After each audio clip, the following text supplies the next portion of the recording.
Well, hello, everybody. I got a guest here. This is Dennis McCarter. He started from his garage into this big, major, like wine cellar, and he does his own wine. Amazing guy. Um, you were just featured in the North Bay Biz magazine Best Winemakers. I'm just gonna let you go ahead and talk and tell your story and how you got involved. Yes, and first, thank you. And yeah, so I started out about over 15 years ago in my garage making Barbera. And I got the grapes from a winery after doing a favor for them and um, vinified it in the garage and thinking I was hot stuff, thinking, oh, I'm making red wine, look at me. Um, but I didn't really understand the concepts of chemistry or anything like that. So I learned a valuable lesson about getting lab analysis done on your wine and doing lab testing. Because I made some sparkling red wine that year.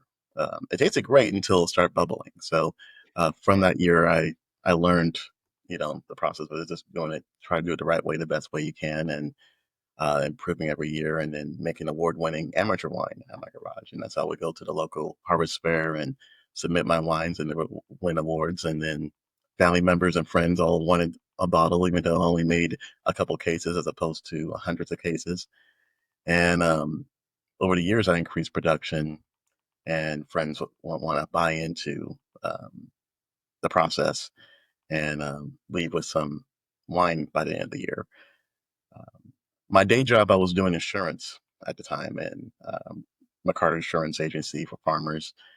And once 2017 hit, there was fires that rocked Napa and Sonoma, and it prompted me to make a change out of that industry. So selling my agency and going back to school, and then working a few harvests at quite a few wineries, and one of them was Vinify, where I ended up being hired as a cellar worker and came back a few times as a seasonal assistant winemaker, and eventually starting my own brand right there. Being I knew the crew, and I knew the equipment, knew the area very well, and so so I started off making about that was back in 2022. I started off making 2 tons of Pinot Noir from Richmond Valley and Sauvignon Blanc, and that was pretty much a good hit with the Sauvignon Blanc. It was only about 100 cases, disappeared real fast, and then once I bottled my first red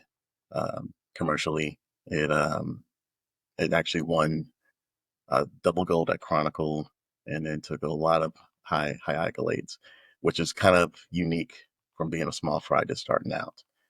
Um, from there, I continued to win awards for my wines, even my newer vintages. Like recently, my Pinot Noir from 2023 uh, was voted best Pinot Noir in the North Bay, according to North Bay Biz, and of course, um, I was just voted best winemaker, which is very humbling. Um, from there, I'm growing slow, making Zinfandel this year from Rock Pal, and I'm looking to add another varietal as the deals on grapes right now are kind of good. And what I currently have for my spread is Gewürztraminer, Rosé of Pinot Noir, and 22 Pinot. I still have some left of that, and then 23 Pinot. While in the barrel, I have a 24 a Pinot Noir from Rush River Valley and a Rock Pal Zinfandel. Yeah. Wow, that's a lot. I remember the fires. Prior to me retiring, I worked at UPS. One of my facilities was the Santa Rosa building, Mm. and I remember the fires there and getting just there was a whole logistics behind it. I mean, it was after 5 p.m. It was dark, nothing, a lot of ashes everywhere. So, I fully understand that. Um, did you ever imagine this journey starting in your garage? Did you ever imagine doing this? I dreamt of it, but didn't think it was possible. Being the financial investment you have to make to go commercial, from getting your licensing to finding a facility to make your wine, or use to make your wine, to finding folks that are willing to sell to a small fry, and all that can be a challenge. Um, and so I had a dream of it, and the more awards I was winning over the years, and friends and family got behind me saying, "You should, you're missing your calling. You should pursue this." And that became the sign. And so, you know what? I need to do it. I need to do it. So that was basically one of your moments, or do you have another moment that you could share, that was the calling of something real, something special? 'Cause I know Well, you brew with passion, you brew with love, you brew that way because that's what you believe in, so that people can taste your soul and your passion through your wine. exactly. Well, I would say it was 2015. It was my first barrel project at home, and how that ended up happening was I ended up playing golf with a guy, and he's like, "Hey, what do you do?" I was like, "Well, I do insurance and make a little wine." I said, "What do you do?" "I'm a lawyer and I grow grapes and sell grapes." I'm like, "Really?"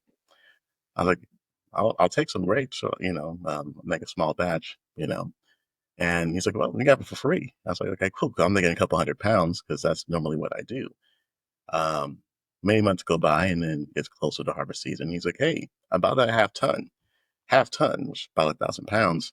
I was like, "Oh my goodness, I'm not sure I have the capacity to do this in my garage," but I made it work. So he had a micro bin. I went out there in the morning, and his property was out in Dry Creek Valley, Lemon Springs Road, Rancho Maria, actually. They usually sell the Masako. He has his own brand called Rancho Maria. And I picked it and vinified that, and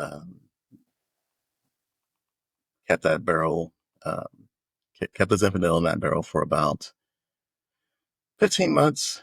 And when I bought it, it won quite a bit of accolades. And then everyone was like, "Oh my gosh, that Zinfandel's amazing!" And people were like, "I will buy it from you." I was like, "Well, legally, I can't buy this. I can trade you cookies, really expensive ones." But yeah, that was a calling there because people really saw value in what I was making and doing, and people wanted to get behind it, and it kind of prompted me to start believing what I was doing. Start believing what you were doing, and it all started by playing golf and connecting with somebody, correct? Yes, well, they say, I'm a horrible golfer, by the way, but business happens on the golf course, so you never know who you're going to meet, and any center of influence, it's always good. So walk us through the winemaking process. What makes your approach different than anyone else? You're starting in your garage. Well, I approach it you know, first starting out with trying to get the best ingredients. and most of the grapes I've sourced from vineyards I source from are from sustainable growers with great practices. They're good to their employees. They're good to the environment, and that that makes you feel good about investing into. And so, um, also paying attention to timing of when to harvest, looking at the levels of bricks to acid ratio, and trying to pick at that right moment of ripeness. If you pick too early, you'll end up with some green flavors and high acidity. If you pick too late, you may be trying to make some, dessert wine, and you have to bring some balance.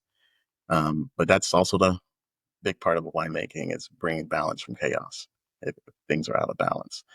So I usually like to try to go between a 24 to 25 bricks for my reds, um, and for whites, about 22, 23, for example. If I'm going to do a white wine or a rosé, I like to cool ferment at about 58 degrees to try to keep those phenolics, and keep it nice and fruity and fresh. Um, with When it comes to my pinots, I like the cold soak. Well, pinots and zins, I would say, I like the cold soak for about 3 to 4 days, as I want to get an accurate reading of my must prior to fermentation, making sure I can bring any balances from the bricks, or adding a little bit of acid when needed, and then choose the right yeast that will go along with that. based off of that. So um, with Pinot, I use about 50% oak and usually 25% whole cluster, which is the whole grape thrown in, and then throwing crushed grapes on top, which gives you a little bit of carbonic um, action within the grape cluster. Um, I want the grape to tell a story, not the oak barrel necessarily. So um, that's pretty much my approach. So how did you learn this process? I mean, did you um, just I'm going to build this in my garage. I'm going to go to the brew place and buy all this stuff. I mean, there's a process. There's a It's process got a of process, learning. and Yeah. it took a lot of practice over the years, and so I would take advantage of my local brew shop, which was the beverage people in Santa Rosa, and then they turned me on to a magazine called Winemaker Magazine, which is for home winemakers, and so I would read those articles frequently and say, "Oh, this is how you make a red wine. This is how you do a white wine." And then they had a good winemaking article on step by step process, and so that gave me a good little cheat sheet of what I need to be looking for. And over the years, with many years of practice, it became, here's my protocol. And when I started working for other wineries, I was like, hey, they're doing similar protocols, so I'm doing something right. And so it's hard because you only get one season at a time to do it right. And so you try to learn as much as you can. And even if you have everything planned, things are going to happen, whether it's a stuck fermentation or you miscalculated the amount of tonnage and you need another barrel. But all those things. So do you get your barrels from the winery that you work for? How do you inquire about your barrels to make your wine? So I source from for Radu, which is a local in Sonoma County, and they do French, American, Hungarian oak. And then sometimes I do buy my barrels used from other wineries, especially within Vinify, the other clients. They're trying to get rid of barrels because I do like to add neutral oak, which the barrel gets used too many times. It's like a spice. It loses that spice over time, but you still get the benefit of micro oxygenation. And also, when the barrel, while vapors are evaporating from it, you have to top it. That's concentrating the flavor at the same time. And so it's actually a benefit to soften the tannins and micro-oxygenate at the same time. So how does attention to detail affect the final product when you mentioned the oxidation? Well, that part, so because of have the oxidation, also using a vessel that breathes, you have a loss of wine. And with that loss, you have a headspace. And like anything, too much headspace is going to be bad for your beverage. So usually it takes about a liter per barrel of wine to top up a barrel. If you don't do that, you're going to end up with something that's going to be aldehydic, smelling oxidized, smelling like port, may even get some mold foam on top, which can ruin your wine. And so you really got to visit and check on your barrels regularly. Also, testing for sulfur because you're going to be aging over time. The enemy of wine is oxygen, light, and microbes. And so when you Okay. can manage any of those things, you can keep your product fresh and make it age to last while it's in the vessel. And there's wineries that, I'm not bringing any names, not at the facility that I'm at, but I've witnessed wineries that don't pay attention to that. And what happens is you end up with a lost product that tastes horrible and usually it's pretty hard to save and you have to end up distilling it. Wow. So how do you keep your barrels cool? Is it still like Well, in your garage, or did you become so big you put it in a facility to keep it cool? Well, when I started my garage, I was lucky enough to live in an area that was very cool in the Russian River Valley area, Sebastopol Road. And so I was really unique because it was a kind of brick wall structure and it stayed about 60 degrees, which it's not the coldest, but it's good enough to store wine in the garage and make wine in the garage. And you normally need a cool spot. If it's warmer than that, you're slowly cooking your wines. So you want to drink them soon. Um, when I started out going commercial, I went straight into to Vinify, and they already have a environment where they can store the barrels with the right humidity and stay in about 55 degrees, which is excellent cellar temperature, and makes life easy because when you have a cool environment, you don't have as much loss from wine, and uh, so I'm pretty happy to be where I'm at, and I'm not like a kid in a candy shop because I have all access to all this equipment to make world class wine. Yeah, I see. So you mentioned sometimes it takes up to 15 months for the wine, but how long does it take you to make it in a day? In a day, make wine in a day. Well, it's I would say from grapes to wine, it will take about a week Okay. actually. So let's say the process of a red wine grape. It comes in, it gets weighed in, it goes to a sorting table. We take out bugs, insects, anything that can't be fermented. Um, then it goes into a crusher to simmer, goes into a vat. I hit it with sulfur and dry ice and let it cold soak for about 3 to 4 days to see what what the must and the specs on that juice is going to be. Then I make my adjustments. I inoculate with lab yeast as I know what flavor profile I want to get, and I want to avoid any volatile acidity, VA that is, and and then from there, there's cap management. So as the you inoculate with yeast, the yeast eats the sugars and the must. It pushes up the skins, and you have to push down those skins. If they get dry, you can make more vinegar, which we don't want to do. So the way you manage it is either through punch down, which is you use a punch down tool, or something like use your hands, to using a pump where there'll be a filter that would go in and it would pump out the fermented juice and wet the cap. And that's usually a gentle way to give color traction, oxygenate the yeast, but at the same time, be gentle on the grape. While a punch down is going to be a bit aggressive, so you're going to get some astringent tannins out of that.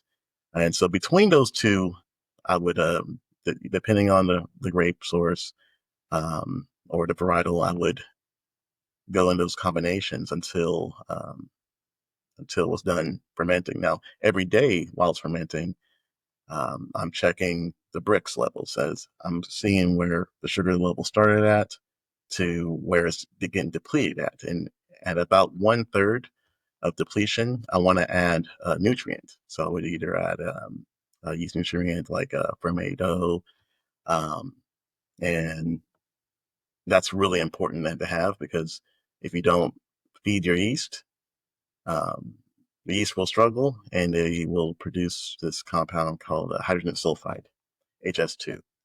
And it can make your wine smell like burnt rubber and a bunch of other unattractive aromas. And so it's really important to pay attention to those and give it, hit it with that nutrient at the right time. So I do that about at least 2 times and make sure that the wine can finish dry. And so after about a week or sometimes 2 weeks, um, that must or that now wine is still up on the skins and it's about to the skins are about to sink in to the wine. And if I was to continue to try to have some sort of action, then I would do this what's called extended maceration, where you either put argon gas or dry ice and put a Ziploc bags over the wine must to keep it from oxidizing while still keeping it in the skins.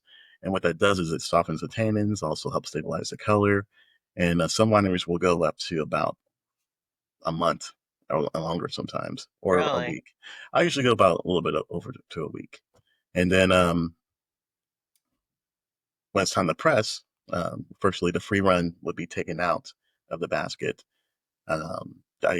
considering that I use macro bins, um, and then the skins would be pushed, dumped into a big wine basket press, and then that'll be those the hard press fractions, and then I would add that to a barrel, and then from there I would eventually inoculate with malolactic bacteria, and what that does is that bacteria will eat the malic acid in the wine and convert that to lactic acid to round it out and not have it be uh, like a tart plum, but more like a nice ripe plum.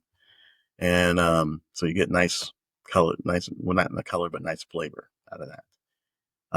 But yes, so all in all, it could take about a week to 2 weeks to make wine, To make wine? but Wow. it's gonna be young. The other steps of the process is just aging in the barrel for your red wine. For your white wines, it's a bit of a quicker process.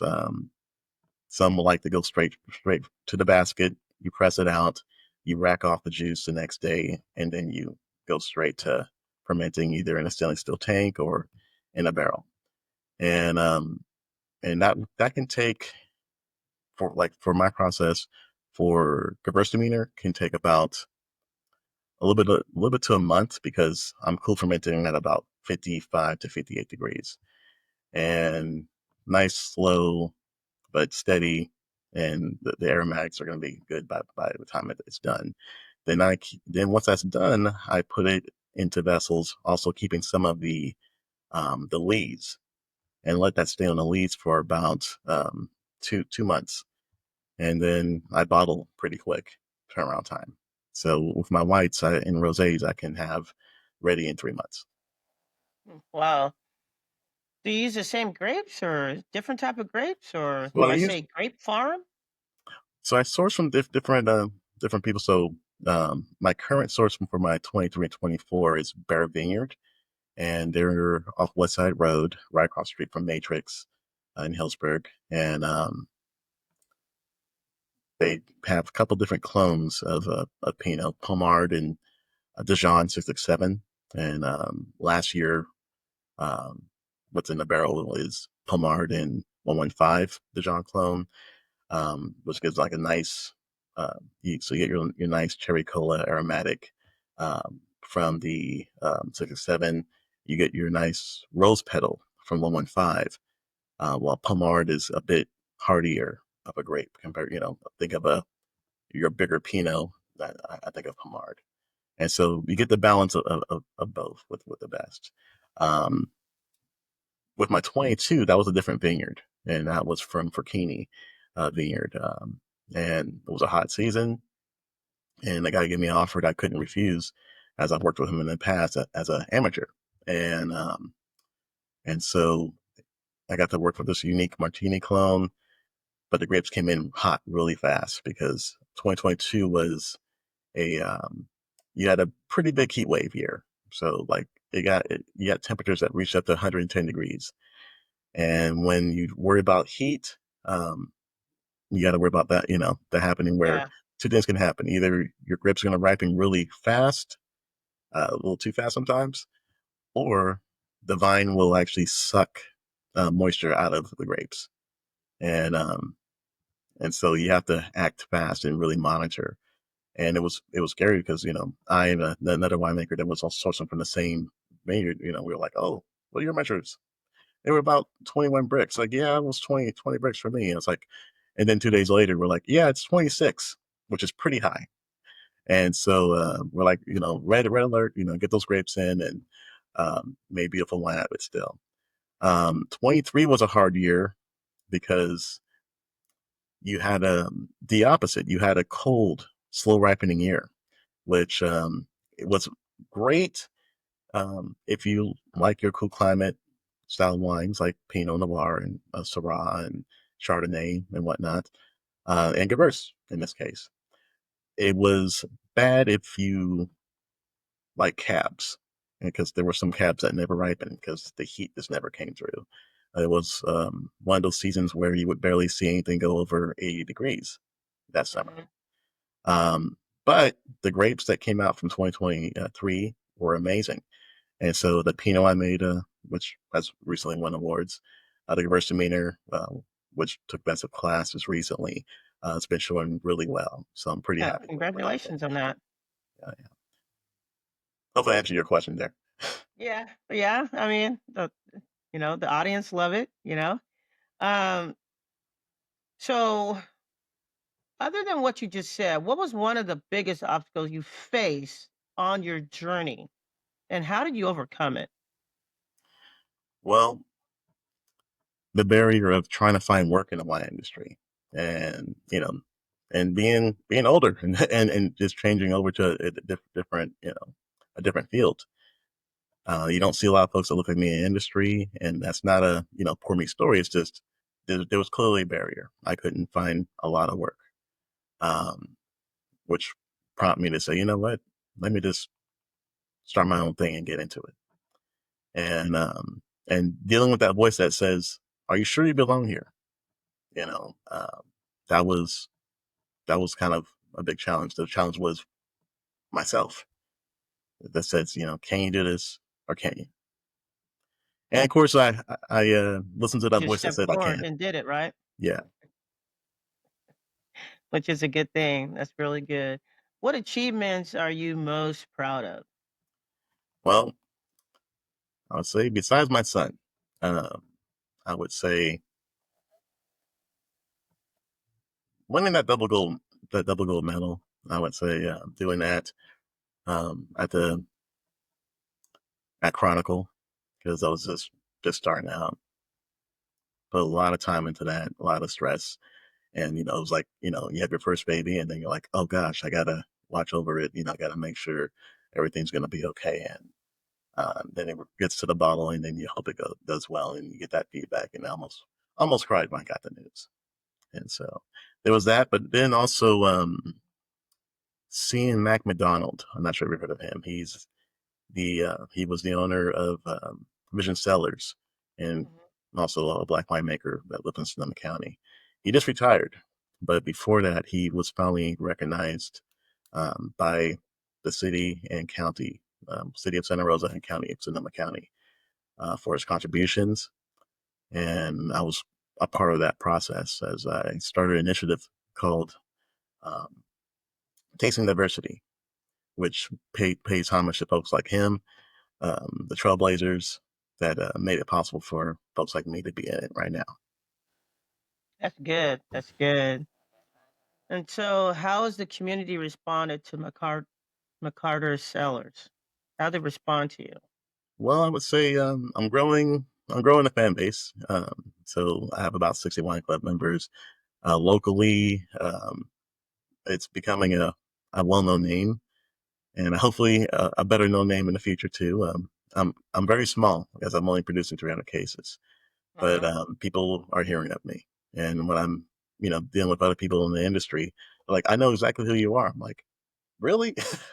Wow, how humbling, and so I'm making a little bit of a mark um, in the county, at least, or in California.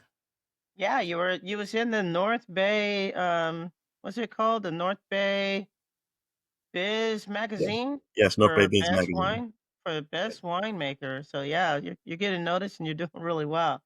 Have you ever thought about doing a collab like with a brewery? I think wine and that could become a potential like cider or sour or something like that.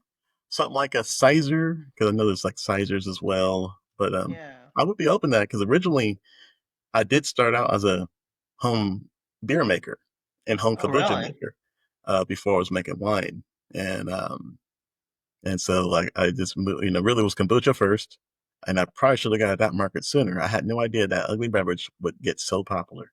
But Yeah, kombucha is very popular. yeah, but then I got into making beers, Belgians usually, and some IPAs, and stopped doing that over 15 years ago, and then jumped into the winemaking process. Of course, the only thing that was that I miss about it was with beer, you can make it in a couple weeks. With wine, it's going to take you a year, 6 months Yeah, to a year at least. yeah, So, 15 months you were saying. oh, yeah. Um, so what was your favorite? beer that you brewed? So there was quite a few of them. One of them was a clone recipe for Pliny, Russian Okay. River Brewing Company. And so it was so many different hops in it. I think it had like Simcoe, Centennial, and all that stuff. And I mean, and then after it was done fermenting, you still put it on for another 2 weeks with dry hops, put a bag inside. And so I ended up getting this cute little um, label design that was this cute bunny holding, these mugs of beer. And it was called Hoppy Seconds. And Okay, that's a cool name and instead of funny, but people loved it. People loved it. It disappeared fast. Wish I made more of it. because it probably tastes similar to Pliny. Very Don't don't similar. you don't you think that's amazing? Your favorite beer that you brewed was trying to do something similar to Pliny, and then you're in this magazine and it shows you're on top, and then it shows the owners of Russian River. So you got to Yes, have that like plaque that's full somewhere. circle. Yeah, that was cool to see that. What role has Sonoma County played in shaping your wine and your business? Well, I would say it's belief in sustainability, Okay. responsible farming, and being ethical to all employees within that industry. And so, um, we had times of droughts and less water for many years. Um, Many vineyard owners took those steps to use less water, which is incredibly important. And I look up to that. And then also how to manage pest control. For Mhm. example, with Boleto, they're one of the vineyard sources that I use for my Gewürztraminer. And they will have speakers. And it scared the hell out of me one time because I was doing this walkthrough and walking the vineyard and doing my random selection to measure the bricks. And I heard these loud, like birds of prey cry from a mic and not mic, sorry, from a speaker. And it's like, I was like, what the heck's coming from? And then, I checked in with the area manager. I was like, what the heck was that all about? It's like, oh, well, this is to scare the birds away as opposed to, trying to kill the birds or anything, so finding safe ways to keep nature away from the grapes is pretty cool. Besides putting a little stencil, which also scares the birds, that is. Um, So from even having owl boxes to having bat boxes, ladybugs, all those things are used when it comes to sustainable farming. And so that's one thing that Sonoma County has done, um, as people really do care about the environment here. And not saying other places don't, it's just at a time where if you live near a farm, you're kind of concerned about, oh, am I going to have to deal with pesticides or have to deal with, um, water being taken away because they're using too much of the well water. And so taking the steps to use less and give back is always going to be a better way to end. yeah, when I go there, I see look like the long little flags on a lot of the top of part of the grapes. Oh, yes. Um, I believe that's just to keep the birds away. So Yes. yeah, As it gets closer to ripening season, nature will tell you it's ready and you got to get those out there or the little nets that keep the birds away from it. But yeah. yeah. So what wine would you drink right now? Oh, man.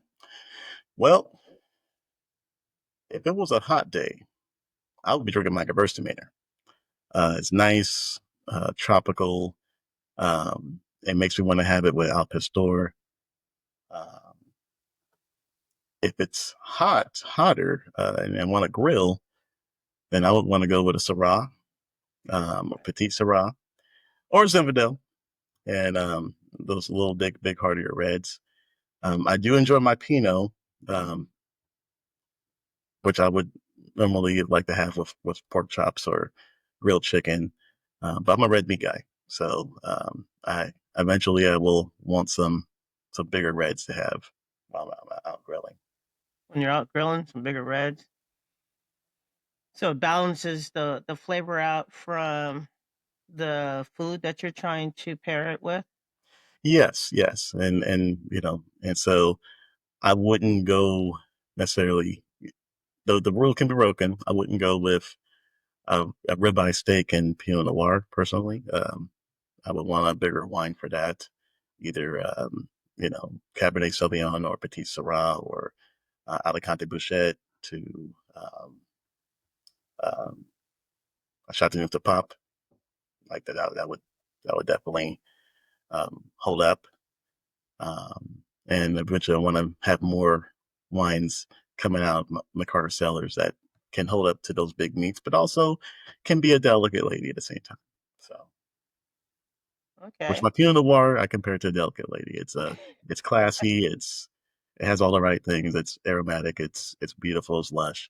But I wouldn't have it with a ribeye. I'll have it with a pork loin. I'll have it with grilled chicken. I'll have it with salmon. You can get away with some salmon, a fatty fish. Yes. Okay. Okay. So what legacy do you hope to leave behind? I hope to encourage other people of color to take the steps to get into the wine industry, and um, with that initiative, I'm part of the Tasting Diversity and MAC Award that stems from it. MAC Award is going to be a scholarship program, and I'm hoping to get more people of color into the wine industry. Through the scholarship program? Yeah.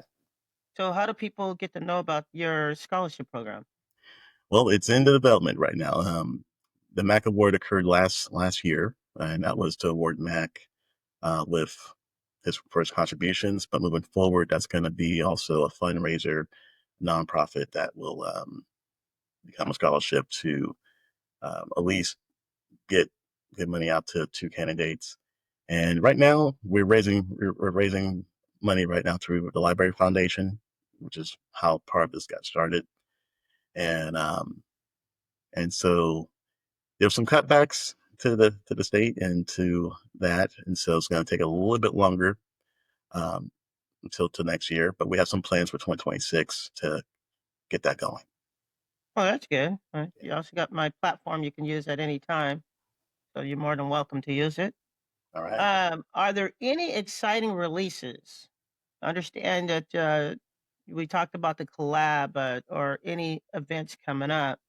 So, any exciting releases that people should know about? Well, July 20th, I am doing a open house club pickup party. It's going to be done at Vinify, Santa Rosa, um, and for that day, there'll be food and get try out the wines and figure out if you want to join the club and get a tour of the facility. And then harvest season is going to be starting up around the corner after that, after July, so probably by August. Um, you may not see me too much, um, but I don't usually plan too much between August and November because that's going to be the time for winemaking at that point. Well, usually in September, I'm drinking beers. It's Oktoberfest. Well, it takes a lot of beer to make wine, so may partake in some beer drinking. So, what advice would you give to someone thinking of starting a wine brand today? I would say do as much research as you can. Considering taking some courses, especially if they want to learn about winemaking. So definitely do a enology study course, whether it's your local junior college to considering UC Davis or any other specialty place. Um, and then realize it's going to take funding. And um, so be sure that you're ready to make that investment. But start small, I would say. Start small. Right now, we are in a time where people are drinking less, and especially less wine. And and even though I'm a small fry, I'm doing okay in it. But definitely, it would probably be more troublesome if I had 1,000 cases made already and the wine's not moving and I'm paying for storage. So I'm glad to be staying at 300 cases right now. And but in time, I do want to produce more. But with that, to that individual is start small. Wow. Have you ever thought about like putting your wine not just only in the wineries, but into like stores? You know, like when I go up to Calistoga, they have like the deli markets and they have a huge selection of wine, fresh deli, where people can go in, grab some food, and then go and picnic or, walk around with. So you ever thought about that? Yeah, and I am in some local wine shops. So I'm in Bottle Barn. I'm at Bodega Bay Oyster Company. I'm at Jackson's Bar and Oven. I'm at Grossman's Noshery, um, and at Pengrove Market. I think I might list them all. And then I'm actually even at Elk Grove at the Sheldon Wine Shop out there. And recently um, got into a Napa at the Vin Noir shop out there. And so I'm making my way out, and I do call restaurants and emails like, "Hey, you want to get me on your menu and taste my wines?" And so I would say about 25% of my sales is it's wholesale. It's to restaurants and other vendors, while the rest is direct to consumer. Wow. Wow. All right. So I'd like to take the time to thank you and my audience. Thank you. And we're going to try to work on collab. I got some ideas for you. Okay, All right. All right. Cheers. cheers. Thank you.